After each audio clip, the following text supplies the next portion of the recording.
Society really tries to convince single women that there is something wrong with them, especially in the month of February. But the truth is, being single during Valentine's month is not the problem. Settling is, and I'm ready to talk about it.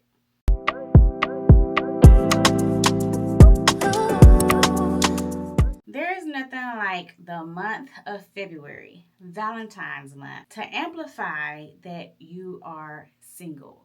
Lots of reminders are everywhere about couples, relationships, and all the things. You can't go to the grocery store without seeing the Valentine heart shaped candies and flowers on every aisle that you turn. And not to be biased or anything, but I feel like it's particularly heavy as a black woman.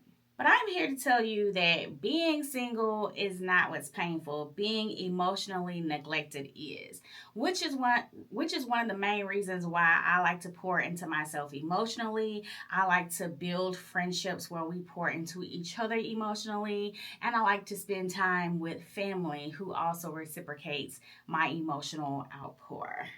This is why they say you have to build your community.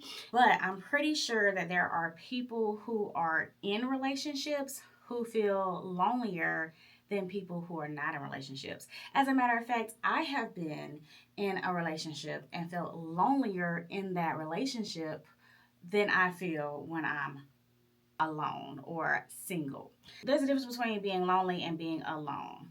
And being alone is not equivalent to being lonely. But I'm here to tell you that peace does not come from a title, it comes from consistency.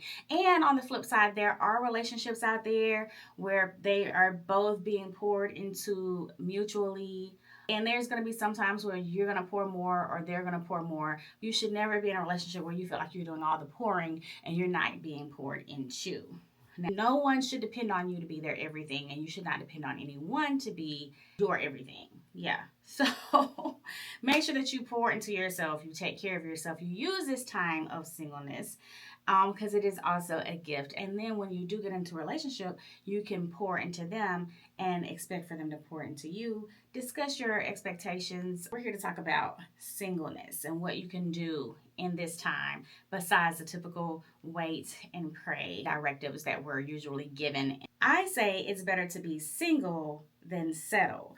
And just to give you a couple of examples of what settling looks like, what it can look like is you're waiting to be chosen. Like you're in a situation where you're choosing someone wholeheartedly and they cannot wholeheartedly choose you. Whether it's them being in another committed relationship or whether it's someone who's giving you the typical, I like to go with the flow, titles complicate things type person. You want to be with someone who gives you efforts not only when it's convenient, but consistently. Or let me see you when it's just mutual, not just only when it's convenient for you. You also don't want to be committed to love that requires you to shrink or wait on their timing. And that was a thing that I had to learn. Like, girl, be okay with walking away. A scarcity mindset will have you settling in these type of situations because you feel like there's not that many good men left, which are 9 times out of 10 not true. And I am a witness to several friends who have jumped into a relationship in recently, and their relationships are like, from what I could see, they have mutual respect and love for one another. And then I have a friend who shares bits and pieces of her relationship. And I like to hear the good sides of relationship. You always typically hear about how the man is out all night and the woman's tossing, turning in bed, wondering where he is. I don't want to hear any more of those stories. The thing about February is that it exposes all of these cracks. It exposes the cracks of relationships where a man will require you to wait on him because he's not ready, but he doesn't want you to be with anybody else, so wait on me. It will expose the men who are not just doing effort when it's convenient for them. So I just want to let you guys know that Love Month is not about forcing or requiring romance from anyone else. If you are single, I feel like it's more about discernment and self-trust, as well as a reminder of your standards. Okay, girl? And just because you're single does not mean that you're single by force. Sometimes you're single by choice. You have a certain standard, you've seen examples of these standards, and so you choose to wait until that standard can meet you. And there is nothing wrong with being selective, okay? I need you to at least meet me where I am.